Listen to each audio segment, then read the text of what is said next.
Yeah. Yeah, I don't look like Doc Brown. I look like George Washington. George Washington. What kind of lab coat would George Washington wear? I shall never tell a lie. Did you ever hear the one about little boy? He reads a story of George Washington and the cherry tree. His dad tells him about it. Yeah. So he says, well, that's pretty cool. And he goes out and he chops down the cherry tree. And his dad comes up and says, or he says to his dad, Dad, I cannot tell a lie. I chopped down the cherry tree. And his dad beats his ass.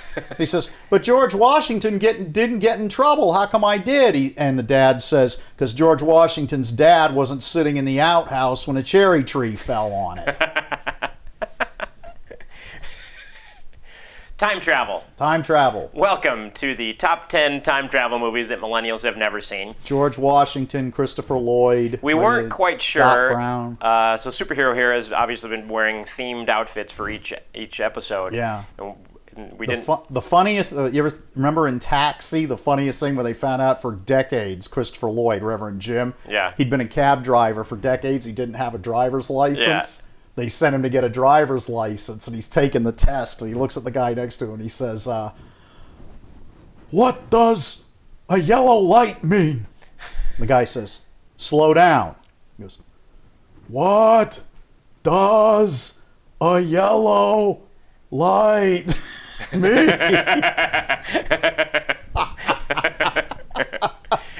You know what's so funny is that's such an old joke. You know, that they've used it in just about everything. They used it in that the Disney cartoon.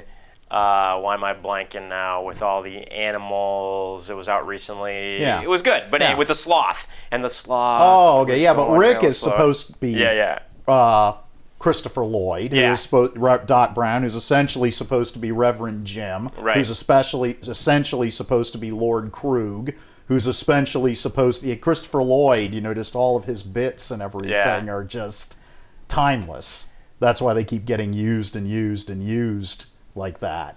Would be my guess. Timeless Christopher Lloyd in a time travel episode. In a time travel. So we're going to segue right into. It was going to be 10, but I couldn't decide which one to leave off of this list. You can lose the wig if you really want. Hair is bullshit. Yeah. I don't see how you people put up with hair. Hair sucks. It is supposed to be Tony and the bald guy. Hair sucks. There you go. Yes. So we're going to start with actually 11, because I couldn't decide which one to take off this list. 11. They're that good. Top 11, yeah. They're all that good. So starting at number 11 here is Run, Lola, Run. So this is actually a German film from 1998, and it stars Franka Potente, who, if you've seen The Bourne Identity, was in The Bourne Identity. I remember when I first saw The Bourne Identity, that's the girl from Run, Lola, Run. Yeah. And this is more of a time loop than a time travel movie, but I've included time loop, time travel movies together It's not just that, it's that you see the day from everybody's perspective. Yeah. It's not just, it's like when they spoofed it in The Simpsons. You saw the day from Flanders' perspective and Homer's perspective and Lisa's perspective, but they all intersected. Yeah. And that is, you know, that's got to be hard to edit. Yeah, you know, I actually wrote a paper while I was working on my MFA about the editing of this film, specifically, because I thought it was edited so well. And there's these little segments throughout the film where you hear like a camera shutter. It's like, well, it's actually 24 individual images that are 1 second long, 24 in a row, and it happens so fast, but it tells a huge part of the story. Like, it'll focus on a particular character. There's a woman with a stroller, and it tells a whole portion of her story in 24 seconds. It's really a great film. So it makes you realize that everybody's got a story to tell. Yeah. That's what I think about when I think Run, Lola, Run. Yeah. It's a lot of fun. Yeah. It's a good film. Definitely check that out. It didn't age at all. Yeah. It's still just as strong as it used to be. Yeah. So this, coming in at technically number 10, Trancers.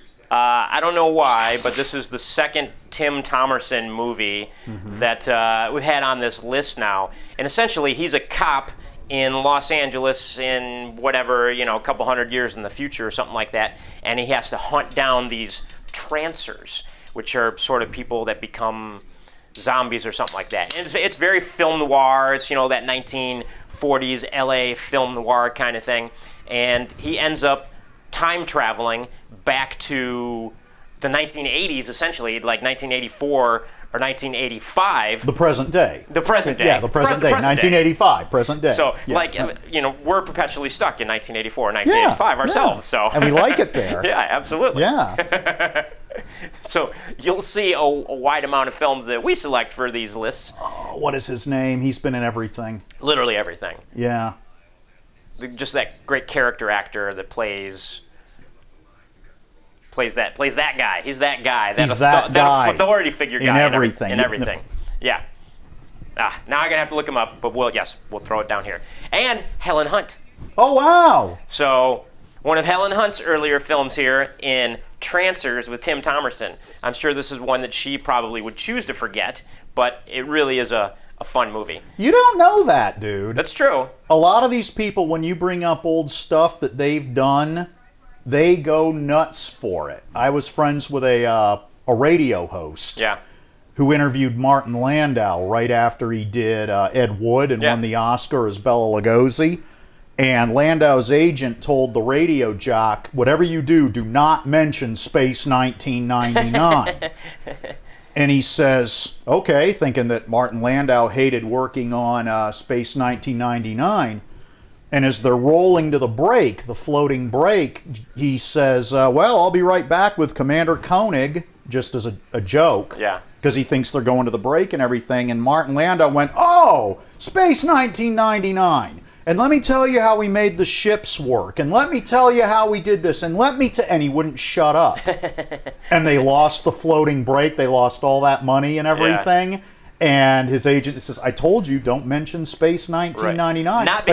Not because he didn't like it. Right. Because he wouldn't shut up about it. Right. You never know. Helen Hunt, you may say, Trancers. And she go, oh, let me tell you about Trancers. Yeah. You never know. That's true. You never know. They love it. That's an interesting point. Yeah. It's like, because whatever Martin Landau was supposed to be promoting, he wouldn't end up promoting because all he wanted to talk about was Space 1999. Yeah. But Trancers, Tim Thomerson. Yeah. 1984, 85, really fun time travel movie. That, cheesy sci-fi movies from the 80s definitely our forte here. So coming in at number 9, and I noticed last week I kept screwing up the numbers on what I would Great soundtrack, too, and had Fred Ward, who was kind of like this B action star. Not only did Mike Nesmith from the Monkees produce this and direct this, he did the soundtrack. And the soundtrack is badass. It's all electric guitar and everything. He plays, Fred Ward plays this guy named Lyle Swann. Yeah. Who just was rolling past. He's on a dirt bike, a cross-country dirt bike race, when he rolls through this area where a time capsule is being sent back. Yeah.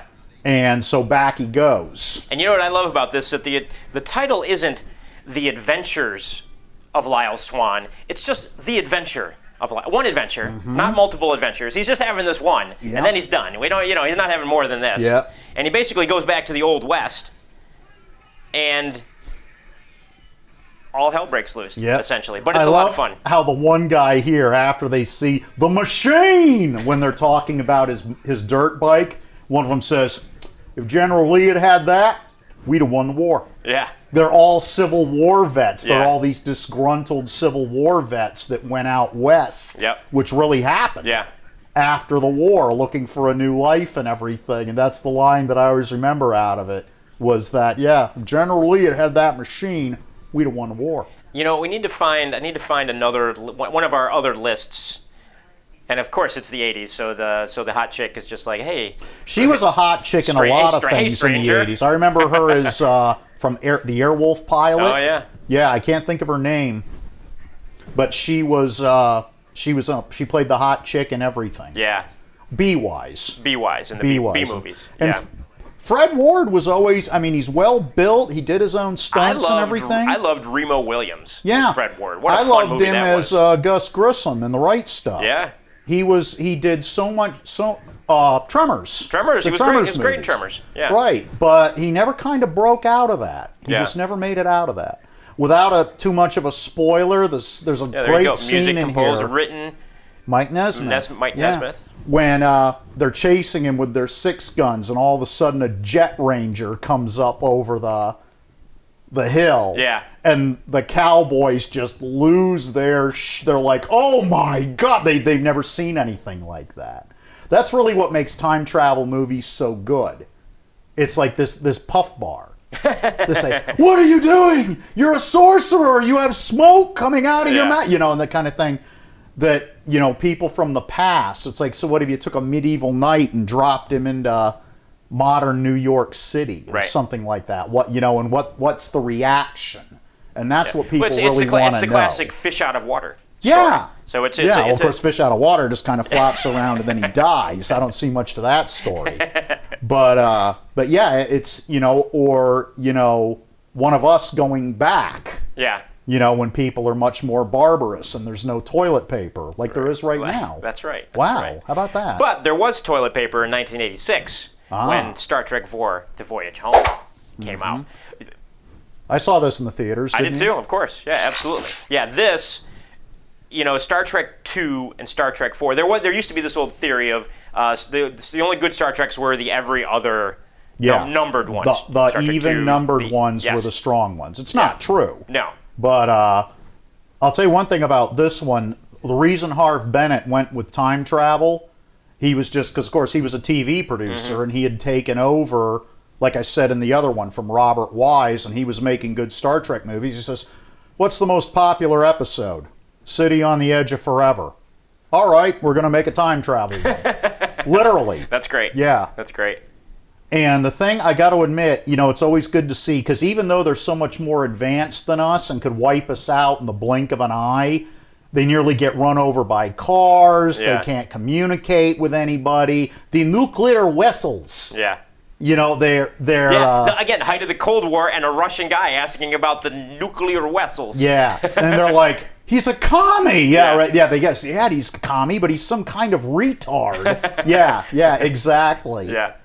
No, yeah, Star Trek IV, what a great film. And I mean, really the film was about saving the whales. It was a full Save the Whales Greenpeace style movie, but wrapped around Star Trek and time believe travel. it or not, probably partially due to this campaign, humpback whales, I think, are now on the watch list as opposed to the endangered species. Interesting. Yep, same thing with sperm whales. Yeah. But this was a hell of fun. The thing I love about this, and it doesn't really have to do with the time travel, but if you're a longtime Star Trek fan, Spock's dad never approved of him joining Starfleet or being in Starfleet. He always wanted him to go to the Vulcan Hall of Science and everything like that.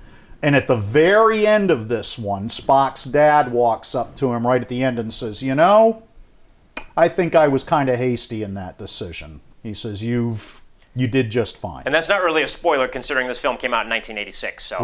Right. But and everybody that was in the theater, because you had a bunch of Star Trek fans in there, we were all like, oh my God, Spock's father finally forgave him. Mark Leonard, the actor, forgave him for that. Now this, for all of you romance fans out there. See, we're not just Christopher Reeve. We're not just sci-fi and action. This is he's the man. A romantic drama. A romantic drama starring Christopher But it is Reeve. a time travel, and Jane Seymour is just ungodly beautiful. Yeah, somewhere she's in time. still that good looking. We had her at the Sunscreen Film Festival a couple years ago. Really? Yeah, she's still that hot. Yeah, she was great. She was super. I didn't nice. ask if she was great. I asked if she's still that hot. Beautiful woman, Jane Seymour. Yeah, I believe it. Who had her first appearance in a major feature Live film and Let Die. in Live and Let Die. She was only 18 years old. Yep, she's a Bond girl. Yep, she was a Bond girl. And this is mushy, and the ending is not happy. Yeah. But that's like most Again, romances. not really a spoiler alert because 1980 the film came out. So. Right, it does not have a happy ending, but you should see it anyways. It's a really great time travel film. Basically, Christopher Reeve, Modern Times, which is 1980. Yeah. Discovers that he was living in the past in like the early 1900s and met this woman who was she was an actress and I think he was a playwright. Yes. Something along those lines. Uh-huh.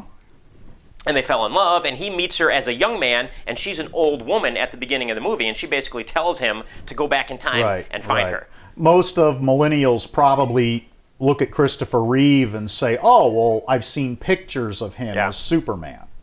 They only know Henry Cavill and Tom Welling as Superman, but he was Superman in the 70s and early 80s. And he was a good Superman. Jane Seymour was the cougar from Wedding Crashers. That's who they have to remember her from. And yeah, she was the cougar from Wedding Crashers. Yeah. Call me Kitty Cat. Yeah. Call me Kitty Cat. Yeah, that was her. Yeah, but Somewhere in Time, a really, really good time travel film as well. See, Yeah. we're giving you some variety here. Yeah, not just shoot 'em ups with Brian Bosworth. That's We're right. giving you some romance. That's right, You some romance. Yeah. Well, now, shifting gears, we have another time travel film here. It's actually, I don't know if we'd quite call it time travel. Time displacement, maybe? No, they didn't even displace. What happened was they went up under the Arctic Circle, I want to say, Yeah. in this U-boat, a World War I U-boat, and found a land that time forgot. Yeah. Because evolution did not take place in this area that, yeah, they come up underneath. It may have been the polar cap, but either way, they come up underneath, and the land that time forgot Yeah, of course, is there waiting for them. Edgar Rice Burroughs, who wrote this book before that the film is based on. The film is 1974, but the book is written by Edgar Rice they Burroughs, who Incredible also, model work. Yeah, yeah. Who also created Tarzan. Tarzan? Yep. Whoa! There's a plesiosaur. So, I mean, come on, I dinosaurs. felt so sorry for the T-Rex in this thing, being a big Godzilla fan and Yeah. stuff when I was a little boy, because they just stand there and they dump these Tommy guns, which I don't think they'd actually have during No, World not War in I. World War One. But they do. They've got machine guns, Yeah. and they're just dumping them into him. And the scientist tells him, well, you wasted all that ammo. He was dead the first time you shot him. And they're like, what? He's like, this brain's the size of a pebble. Yeah.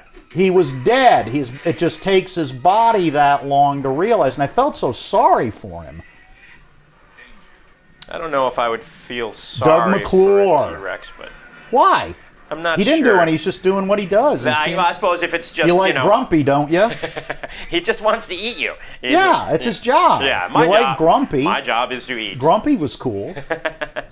And Doug McClure, now he was a big action star, way bigger than Fred Ward. Yeah. In his day. And he'd always go sleeveless because he had such a nice set of guns on him. Yeah. That, yeah, they probably, if they watch MST3K, a lot of his movies, like Journey to the Center of the Earth and stuff, have gotten the MST3K treatment. Yeah, so Mystery Science Theater 3000, if you don't know what MST Someone actually texted me to say that one of the fans of the show, I think they got me on Instagram, at the Hold Super that you've got down here, and said, what is the MST3K treatment? Yeah. Yeah, someone actually. Yeah, so I guess I should. Mystery Science Theater 3000, which they came out with a new updated series. You can see it on Netflix. So you can watch it on and the on old Netflix. one. The old one. They're both on Netflix. Yeah, and they're both great. They're both great. So here we're going way back in the time machine here to 1949 for a Connecticut Yankee in King Arthur's court. And for some reason, I've always loved this story. Talking about, Dale, you were just talking about having a medieval knight, so you dropped in the middle of New York. Well, why don't you reverse that and take somebody from modern times, in this case 1949, and drop them back in medieval times, and sort of what happens. And so this is a classic, story that was, I don't remember who wrote it, but I guess we'll have to throw it here. Is that Bing Crosby? It is Bing Crosby. So Bing Crosby. Ba ba ba ba, I got a lance in my shoulder. do do do do. So time traveling Bing Crosby. Who doesn't want to see Bing Crosby time travel? Supposedly he was like a vicious child abuser or something like that. Yeah. I've heard those. Yeah, they even made light of it in Family Guy. Yeah. A lot. Yeah. But not in this film. Bing Crosby does not abuse any children in a Connecticut Yankee in King Arthur's court. He was a huge star, with him and Bob Hope back in the day. Oh, yeah. Who Glenn Quagmire is based on. Yeah. Is Bob Hope. Well, you want to hear a funny Bob Hope story? So I know someone in L.A. Who works in the industry, has been in the industry a long time. Her first job as a 21-year-old was working for Bob Hope.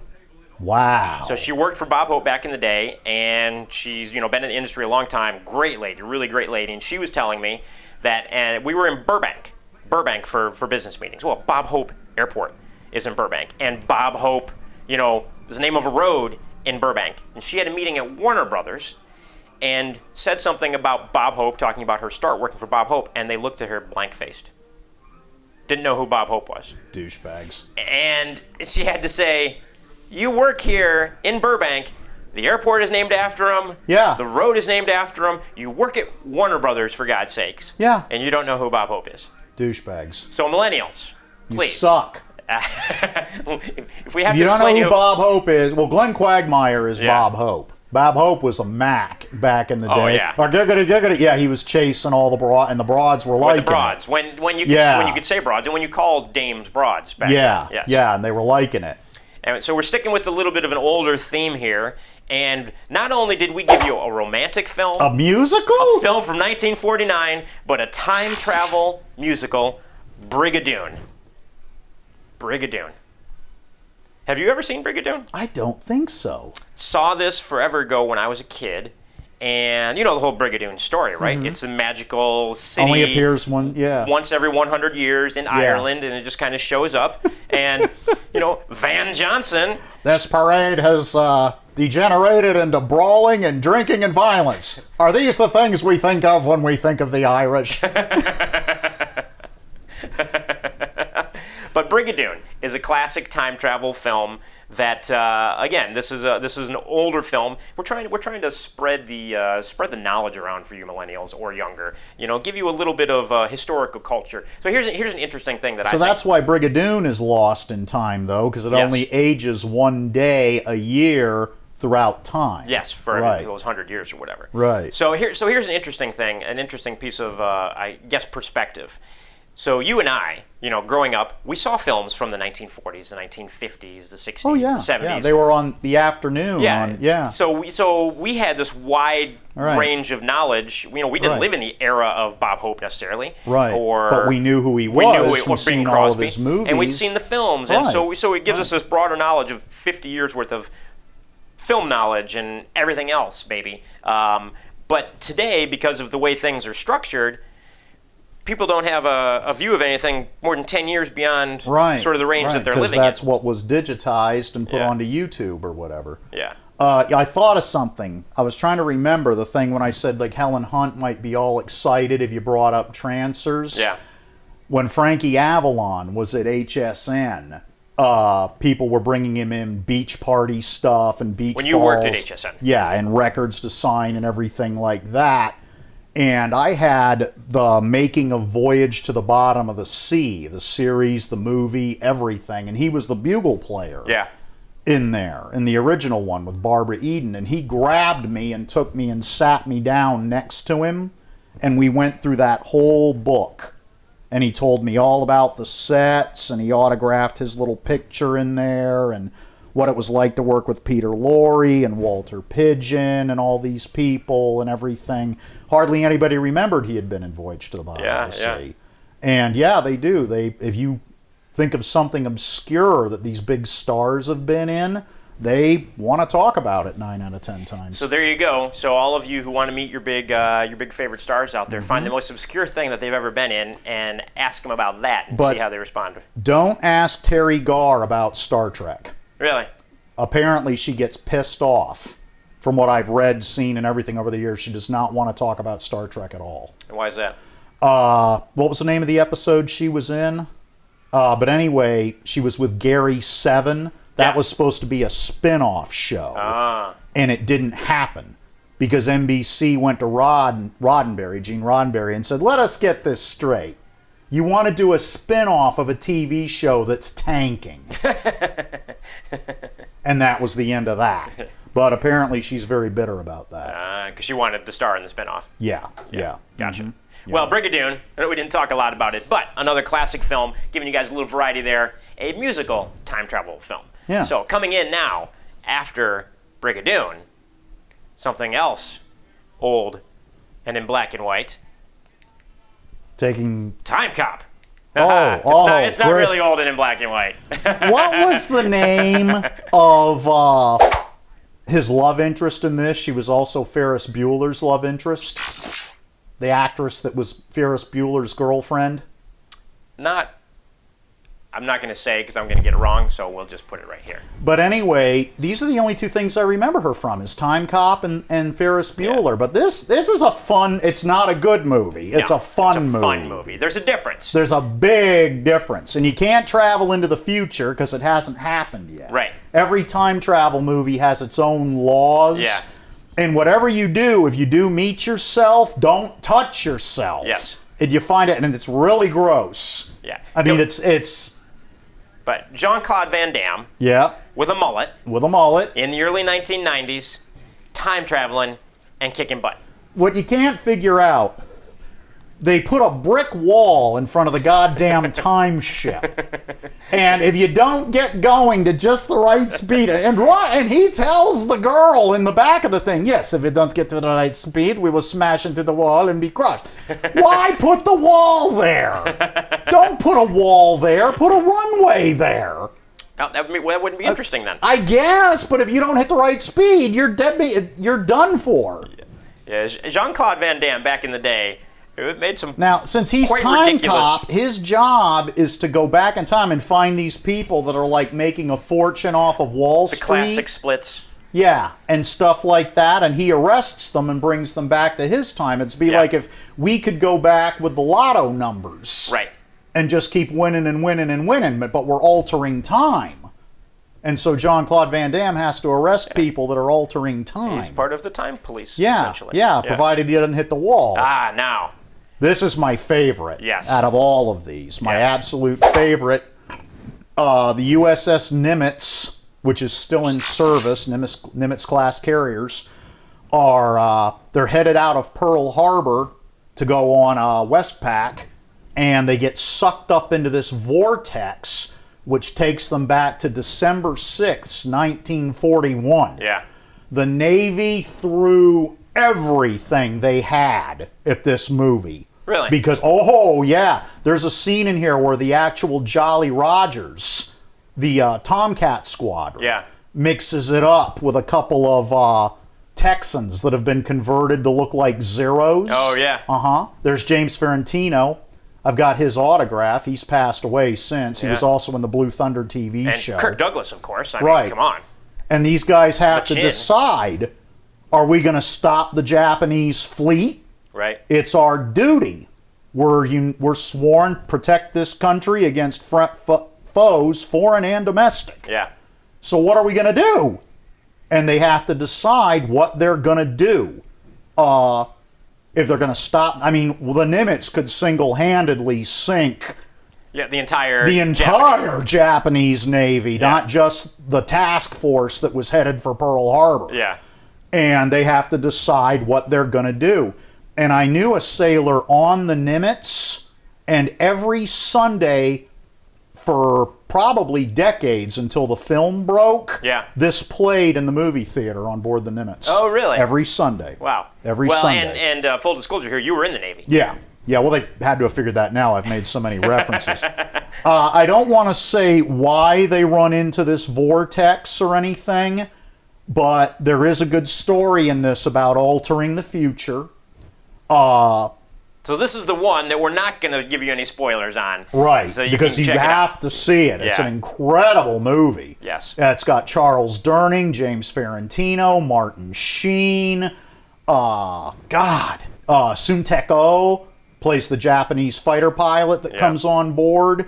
Yeah, it is a great movie. And this is a film that is still available. I mean, even this trailer on YouTube. I think you can see it on Netflix gorgeous. or Hulu. Yeah, you can. It is still available. So, friends of mine who are the distribution company that has the rights to this film for licensing for television and other stuff. This film is still in their catalog and still available for licensing worldwide for people if they want to play it on TV or put it on your whatever platforms and stuff. It holds up really well. It holds up. I mean, if you're into military hardware, you realize that every single plane except for the Hawkeye on there is dated and gone. Yeah. But incredible movie.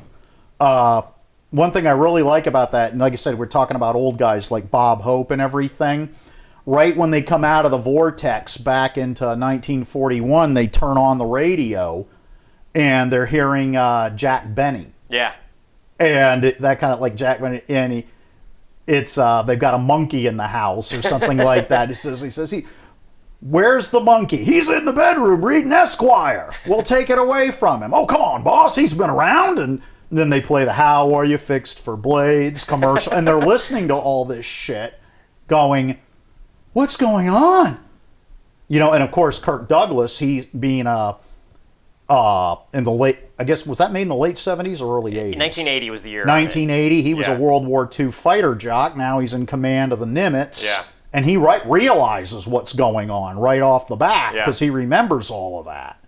And yeah, I could go on and on about that. So we better just move on. Well, moving on here. So at the top of our list here, coming in, Planet of the Apes. Now again, this is one I wasn't sure to put on the list because it's just such a well-known classic film.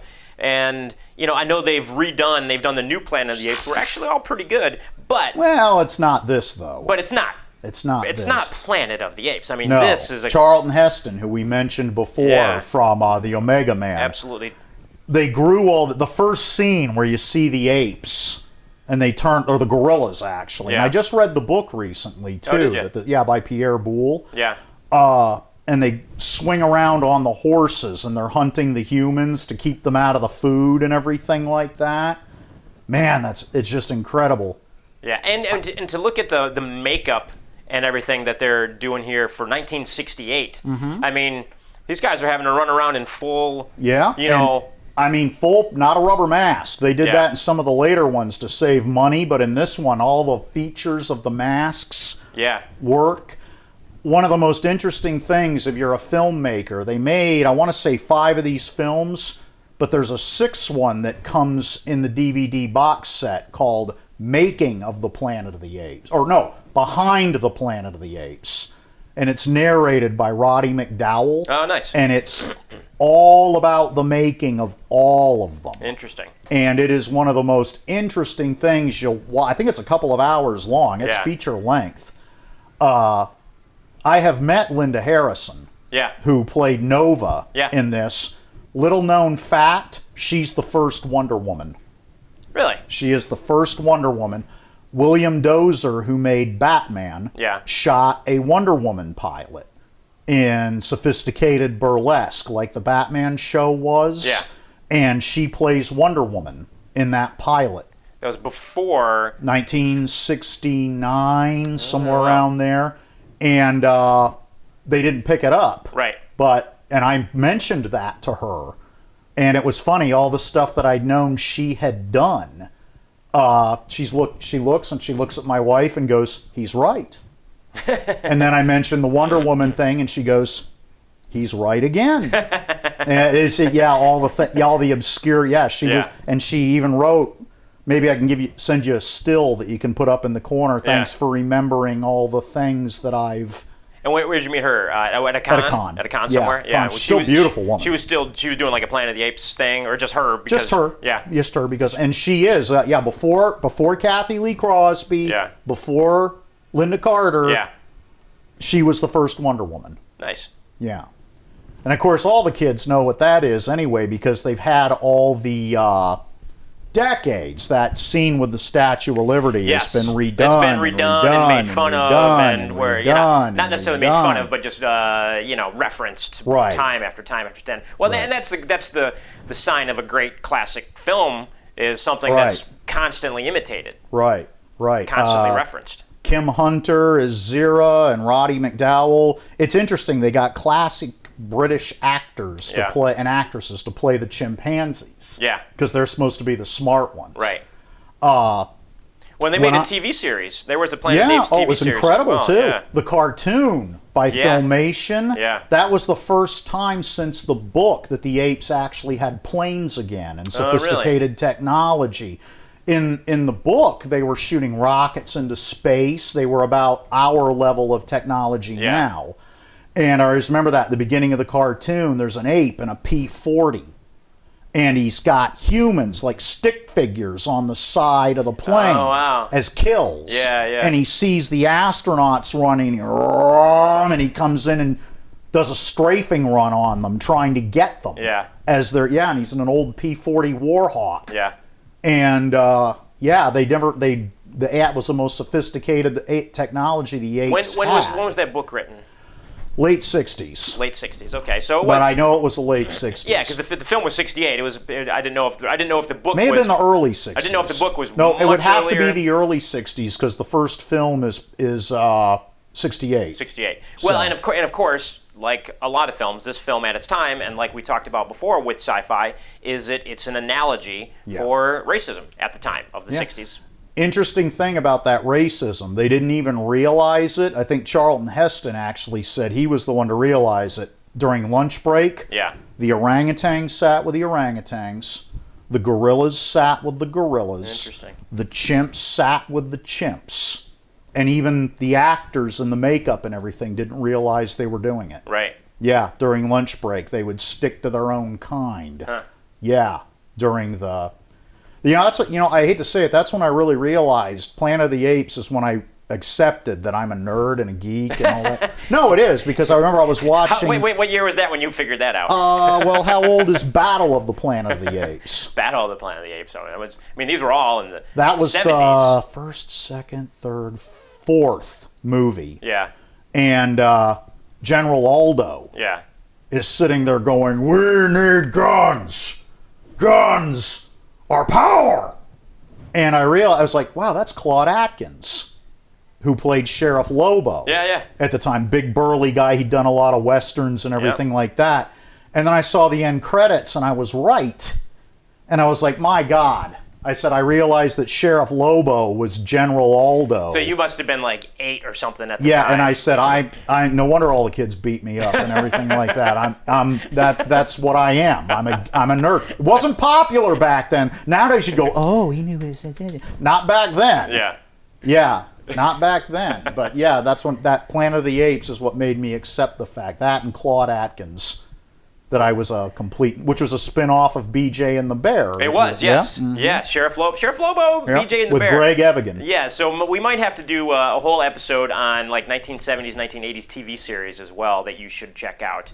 And BJ and the Bear and Sheriff Lobo. Well, the funny thing is in Sheriff Lobo, he was the bad guy in BJ and the Bear. Right. But then he was the good guy. Well, he wasn't bad. He wasn't bad. He was the antagonist. He was basically a version of Jackie Gleason from Smokey and the Bandit. Yeah, well, because that's essentially why that TV show came around. Yeah, and truckers were heroes. Truckers were heroes. I wonder if Bear is still alive. Chimpanzees live a long time. They live a long time. Cheetah died in like the early 2000s. Yeah. Johnny Weissmuller's Cheetah. Yeah. So, Bear might still be out there. So BJ and the Bear is a TV show from the late 70s, early 80s about a trucker with a chimpanzee that basically rides with him everywhere. Yep. And Greg Evigan never lived that down. No. Even though he made Tech War and everything like that, everyone remembers him from BJ and the Bear. What's wrong with being remembered for that? Yeah. I want to mention Land of the Lost. That came up last night. Yeah, we were talking about Land of the Lost as being a good time travel one. Not the fucking movie. Not the movie. Forget the movie even existed. The TV show. The TV show. But we stuck with feature films for this, and we have many things to talk about. We'll do a whole TV series of episodes as well. Land of the Lost is a good one. Land of the Lost. So on that note, we've wrapped up our top 10, technically 11. Third episode. Yeah, this is episode number 3. Yeah. So thank you for What's the next one? Tuning in. Well, we're working on it. We are going to do a top 10 superhero movies that millennials and younger have never seen. And we have a special guest host on that one as well. Where are we going to put him? We'll be Skyping in. We're not sure. We'll have to figure out where to put him. We'll frame it up. We'll figure it out. Maybe. Will he be in the way of the trailer? Yeah, we'll find a way to do it. Okay. We're going to find a way to do it. It'll be great though. But we'll announce that soon. So thank you for tuning in to this episode. We hope you liked it. Subscribe to the channel. Subscribe to the playlist. Leave us any comments. We'll be happy to answer any questions. Tell us what you'd like to see, what you'd like us to do. And we'll see you next time.